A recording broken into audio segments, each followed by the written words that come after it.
Mister, how do you operate this Twitter thing or this Instagram thing or whatever the heck? You're supposed to know all this stuff. Anyway, welcome back to the show.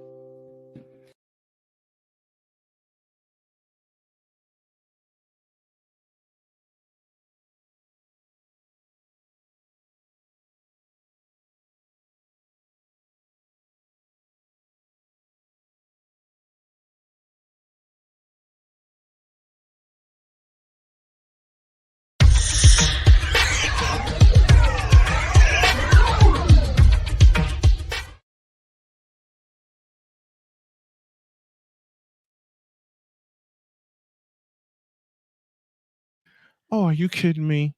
Oh, yeah, I hear you now. I was just about to say I couldn't hear you, but yeah, I can definitely hear you now.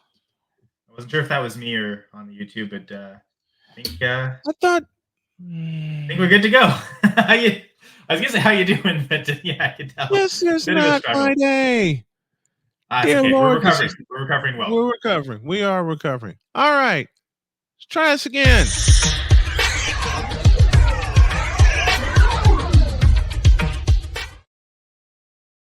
On a day where everything has gone wrong, this is getting right. Here's Kyle Senra. How are you, man?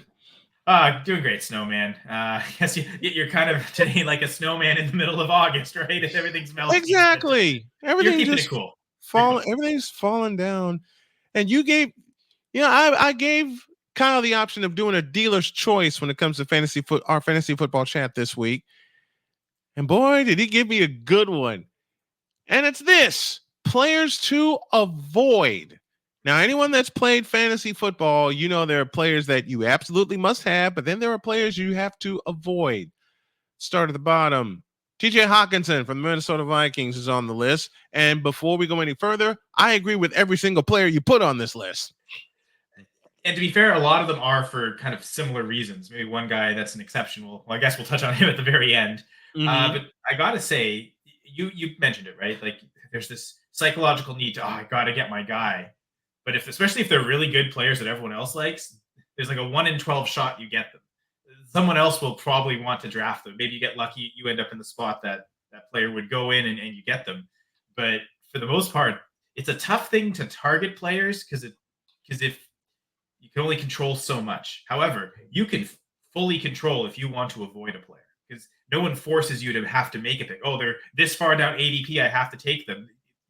It is a prevailing thought, but you don't have to do it. So, to be fair, in fantasy football, avoiding a player is the one thing you can control the most because you can maybe put the best players in your starting lineup, but you can't control the outcome. That's all to them playing the game of football. So, avoiding players kind of gives you a really good sense of control because this is one thing I can 100% know. I can say I'm not drafting this player, and then it'll happen because you just don't have to draft him. There's tons of other players you can draft instead. So it's an empowering thing, and it's one thing that maybe we really should focus on because it's something we have full control over. So that's why I thought it'd be a good topic for this.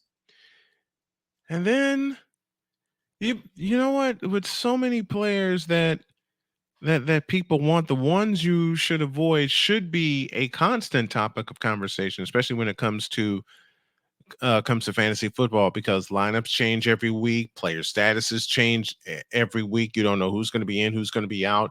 And with some of the players on this list, there's a very common denominator, and we'll get to that in just a couple of moments. But why TJ Hawkinson? Why is TJ Hawkinson on this list? And this is like the perfect example to me of because I'm very rarely saying I'm never going to draft a player, but it's typically, man, where they're going in drafts, where their average draft position is, that ADP or where a lot there are in rankings. That just seems way too high to me. I don't ever anticipate I'll ever get them. Right. I could say though, Hawkinson, it's great you started here, Snowman, because we'll start with the bang. I would say I don't think I've ever come across a player that I'm more just straight up avoiding in fantasy football redrafts. And it's not because I don't like Hawkinson. In fact, I quite like the player. I think he's great. Yep. And I think this is very format dependent. In a dynasty league, I actually think this is a great time to buy Hawkinson because of the injury, buy the dip, because last year he was producing as I was just about to say points per game, right?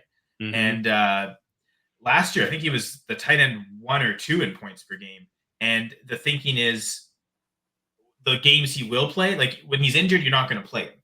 But the games he will play, he'll be great.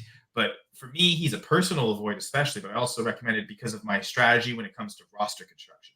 Mm-hmm. I'm in redraft leagues where you only have 5 or 6 bench spots.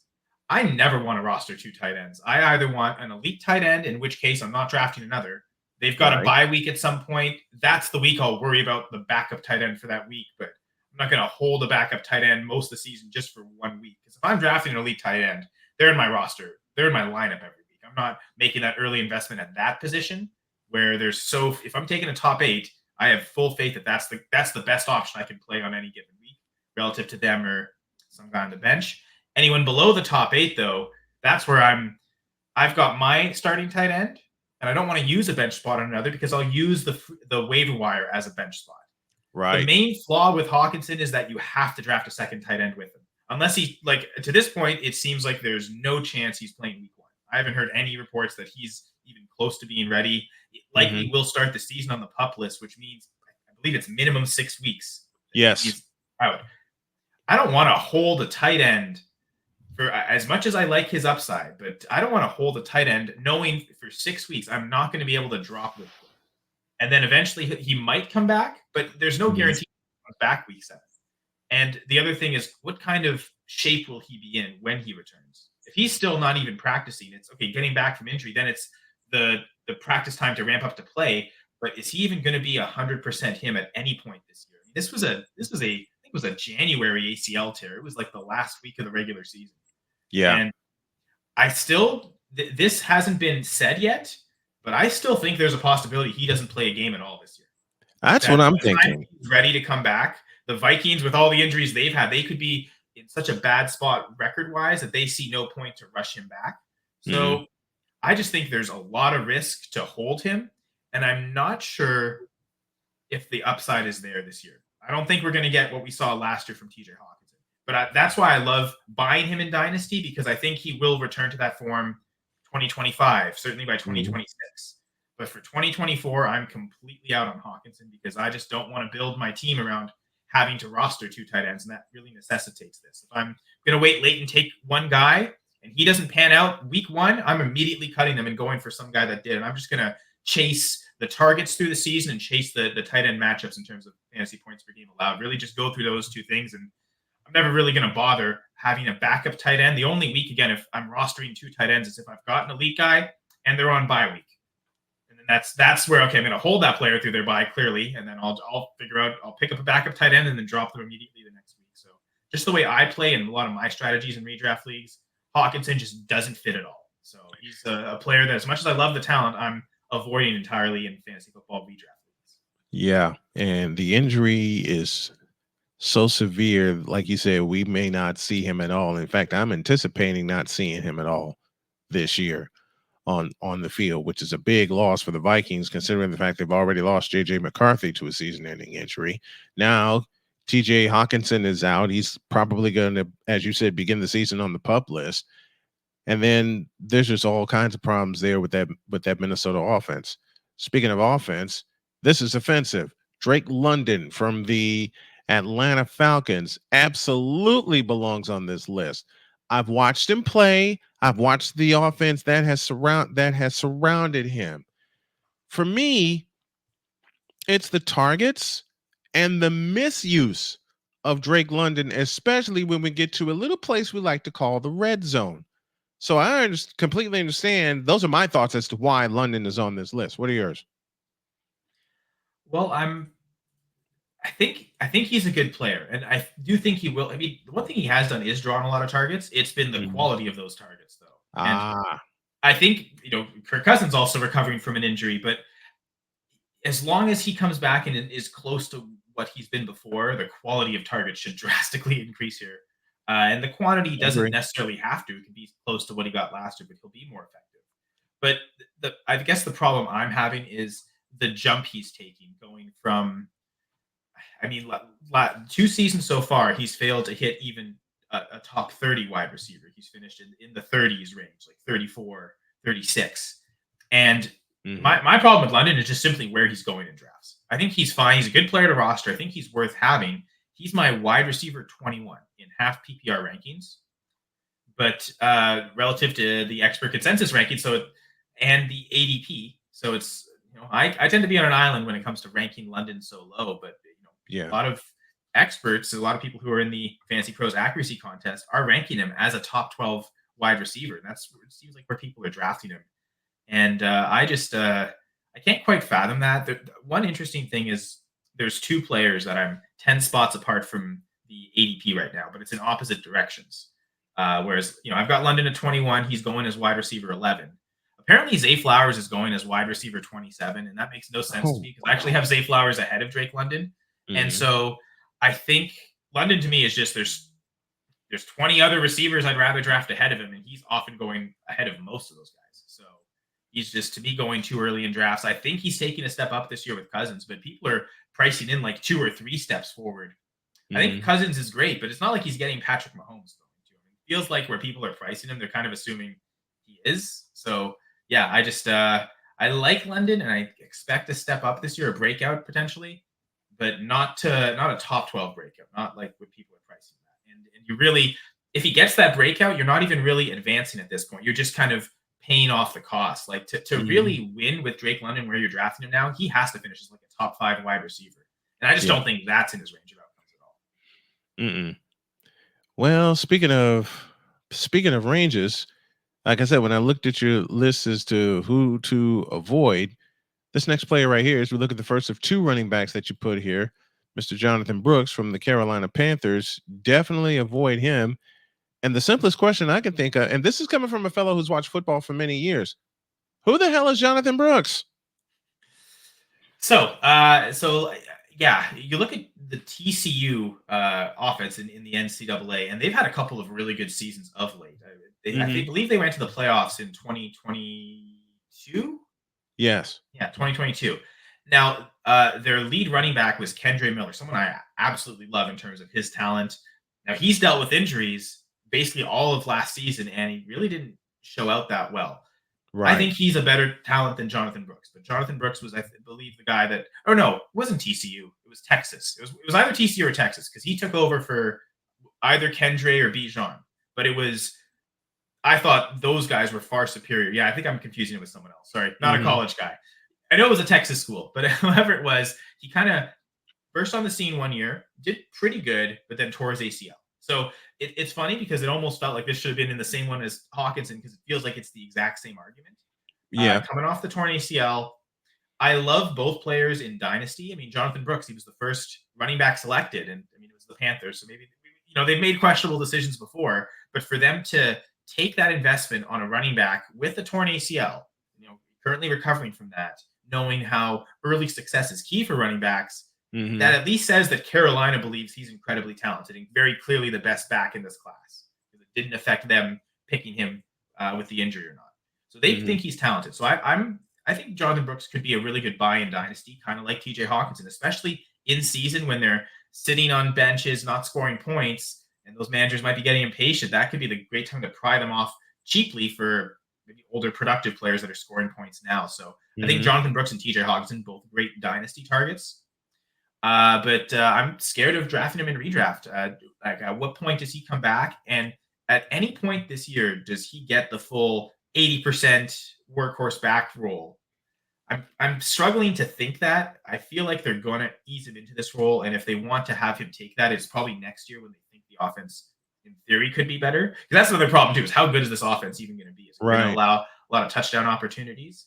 And I guess my final point here, because it transitions, I think, perfectly to the next running back. I think this exact sentiment applies to both situations. I think the best time to have a Carolina Panthers running back this year is before Jonathan Brooks gets back. At that point, you're going to have Chuba Hubbard and Miles Sanders. And I think Hubbard is going to get significantly more work than Sanders. So the one time where you're going to get one running back get most of the carries is actually when Hubbard's playing without Jonathan Brooks. But then as soon as you reintroduce Jonathan Brooks to the equation, it almost feels like it's going to be like a 3-way committee splitting the touches. No one's really sure who's the clear pass catcher, who's the clear goal line back. It's going to be super tough to predict. But you might actually get the best usage of a Panthers running back as Chuba Hubbard early, which is why I'm avoiding Jonathan Brooks in order to draft Chuba Hubbard. And that's not just my Canadian bias, because, again, I think it applies to the next situation right here. And here is that next situation. You all know him, Nick Chubb from the Cleveland Browns. And I got to tell you, I feel for this kid so much with all the potential right there, but it just seems like it's one horrific injury after another, and after another, which begs the question, even in fantasy football, will we ever see the complete, and I mean complete, Nick Chubb package? Will he be used the correct way in Cleveland? Because we all know the turmoil at quarterback that's going on there. And then you have this dynamic weapon in Nick Chubb that just can't stay on the field. Man, turmoil at quarterback in the Cleveland Browns. That feels like it fits. Like, I know they've got a lot of weird stuff. They've got the dog pound. They're called the Browns, but their color's actually more orange. They've got an elf as their logo. Maybe, quarterback dysfunction. Maybe that should be their mascot if they could figure out. I would think so, wouldn't it? Still looking for that autogram replacement. I've never replaced him. I mean, he's never. It's tough to replace that guy, but they've never even come close, to be honest. Yep. The truth is that the not incorrect usage, that's not just a Watson thing. Like, I think fantasy managers, ever since Nick Chubb has been drafted, have been asking him, pass him the ball more, get him those receptions, get him those PPR points, because he's great at accumulating rushing yards, and he'll get touchdowns, but he also doesn't get all the goal line work too. So it feels like the Browns have just never properly used Chubb, at least not the way we want for fantasy. He is absolutely great at running and gaining yards. But of the three things that fantasy running backs do, the rushing yards is probably what it counts the least for success. It's the touchdowns and the receptions. If those two totals get large, that's how you get a Christian McCaffrey lapping the field and outscoring them. Is because he's getting all the important touches. He's getting all the third down receptions. He's getting most of the goal line carries, which leaves him a ton of touchdowns. If Chubb had that type of role, I think he's got the talent to maybe be like that RB1. We're always hoping for it, and it just never comes. Now, the one thing is, he's not being priced like he is typically. He's going pretty cheap in drafts, I think, because of the injury. And it's the same sentiment as Brooks, where we don't know when he's going to come back, but I assume when he does, it's going to be splitting the work. Now, they maybe have less long-term future in Chubb, so they might not mind. Okay, you're ready, you're healthy. We're bringing you back, and we're giving you all the carries right away. Like that could maybe be likelier with Chubb than it is with Brooks, who they think they're going to want the long-term view with Brooks. I don't know that the Browns, I think, are thinking playoffs. They made it last year. They think they've got all their healthy starters back. So, like, in their mind, it's all about whatever wins games. Yeah. So I could see a scenario where this is maybe less likely than what I said with the Panthers, but I still feel like the best time to have a Browns running back might be Jerome Ford before Chubb gets back, especially now that Dante Foreman's dealing with injuries. He would have been a guy that maybe even before Chubb came back, he would have ate into a lot of Jerome Ford's touches, but I think Jerome Ford's going as a great value in drafts. And I think in both instances with Chuba Hubbard and Jerome Ford, I see them going later than Nick Chubb and Jonathan Brooks, which I think makes Chubb and Brooks easy avoids. Because again, it's that idea that the most predictable usage will be before these injured starters return. When the backup gets the majority of the touches, once the injured starter's back, then they're splitting it, and it's really unpredictable. So Jonathan Brooks, Nick Chubb, both guys I'm avoiding because I like their running back teammates at cheaper ADPs right now. And then the one player on this list that ain't got nothing to do with injury, but ineffectiveness. And when I saw this name, I threw my hands up and I said, hallelujah, somebody who gets it. That is Will Levis from the Tennessee Titans. What the hell is going on there? Yeah, honestly, this was probably the toughest position to find and avoid because I feel like the way they're being drafted is pretty efficient. I've got a clear tier break after QB 18. Right. And it looks like most of those guys are I think really, or 17, sorry. QB 17. And all the guys I have in that QB 17 range are going in the top 17. So not just the way I'm ranking them, but it seems like the way they've been drafted, these are the first 17 quarterbacks to go. In a 1 QB league, that's where you want to be drafting from. You don't want to be going below that. Because then at that point, you might get stuck with Levis, but there are certainly better options than Levis still. But you really want to be inside that top 17. Now, if we're talking super flex, where you start 2 quarterbacks, you at least want 1 guy in the top 17, but likely you want 2. Yeah. Now, your third QB might be a guy that falls. But really, in 1 QB leagues, like I don't see any point drafting Will Levis. He's too low in the rankings to me that in a single quarterback league, let's say 12 team, even if everyone's taking 2 quarterbacks, that puts you at QB 24. I've got 23 guys I'm pretty comfortable with, and then 24, to me, it starts the unstable starters. And that's really where Levis is going. It looks like right now he's going as the QB 23 in AD. And just a couple names, really the whole list of names, like the next, I guess, 6 guys ahead of him in my rankings, they're all going behind him in drafts. So you've got Baker Mayfield, Derek Carr. Don't love Derek Carr, but he's shown to be more competent than Will Levis has. Yes. I know you're not a big Derek Carr ever, but he's got Chris Olave. And that's the thing with Levis. Who's he throwing to? Yes, Calvin Ridley's there, but I still view DeAndre Hopkins as the number 1 receiver, and now he's dealing with a knee injury. So, no, I've got Daniel Jones. I'll take the upside shot on Daniel Jones, what he's done rushing wise, and that he's recovering well from his injury. I'll take that shot over Will Levis. Yeah.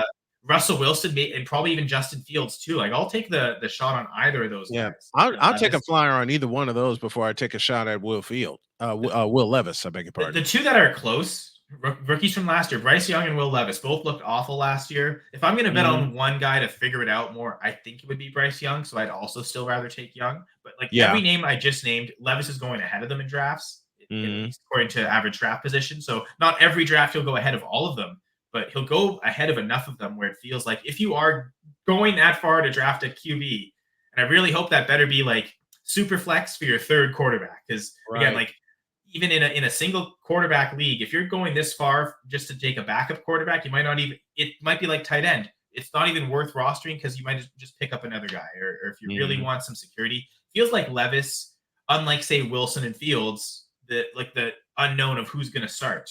And the unknown of Daniel Jones if he's recovering. It feels like Will Levis is there more for security. People think, okay, he's going to be locked in to be the starter the whole season, but what does that actually get you points-wise? He produced 1 touchdown per game last year, and that's passing and rushing combined. So this was not a guy that accounted for a lot of production himself, and it didn't allow the team to score that many touchdowns.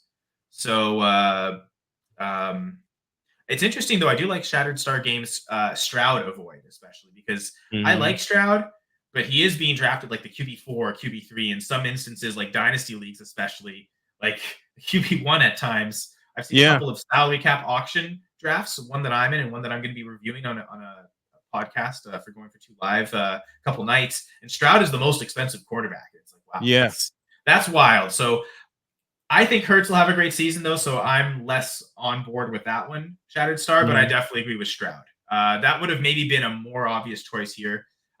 We really wanted to hate on Will Levis. And my last line here, unlike, say, Jonathan Brooks and Hawkinson, where I think they're good dynasty buys, I think I'd rather roster Will Levis in redraft because at least we know he's going to start this year. The problem in dynasty, I think as soon as next year, he might not be the starter. If he sucks his way to a top 5 pick with the Titans, or maybe, I mean, I've got them right now as the fewest offensive touchdowns scored in the NFL. So in my mind, it's not out of the question that they finish with the 1st overall pick. I think they're definitely just taking a quarterback. I'm thinking that way too, because there's so much, well, we used this word earlier, turmoil going on in Tennessee, as we see now with other teams, because Will Levis is going to get flipped into another quarterback draft, being drafted by Tennessee. That's just how, to say the least, inconsistent he is.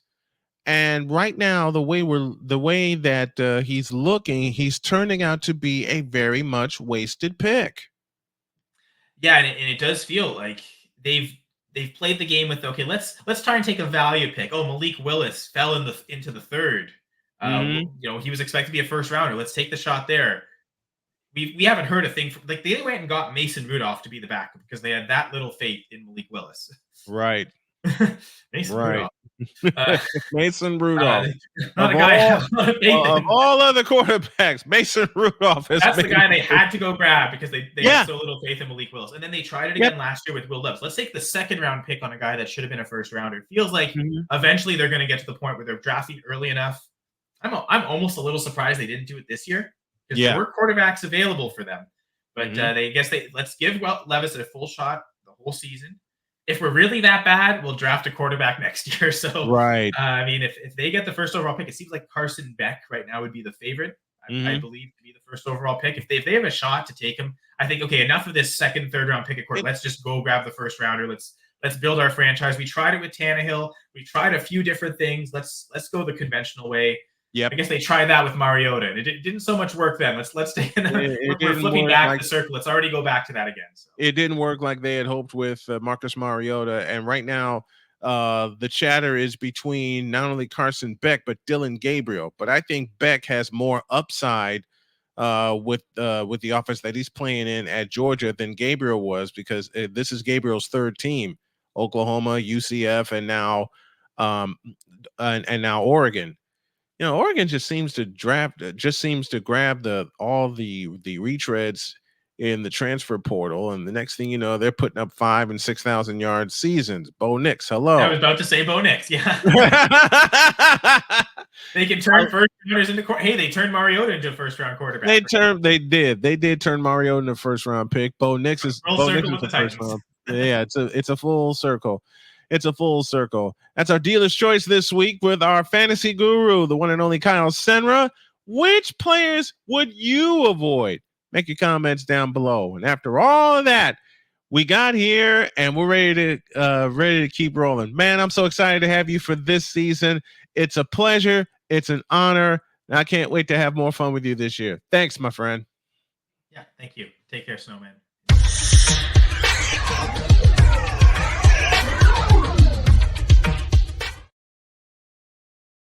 After all of that, my set crashing, me crashing, this was good. I think each week we're going to make it a dealer's choice and have him, Kyle, select what the subject is going to be in fantasy football.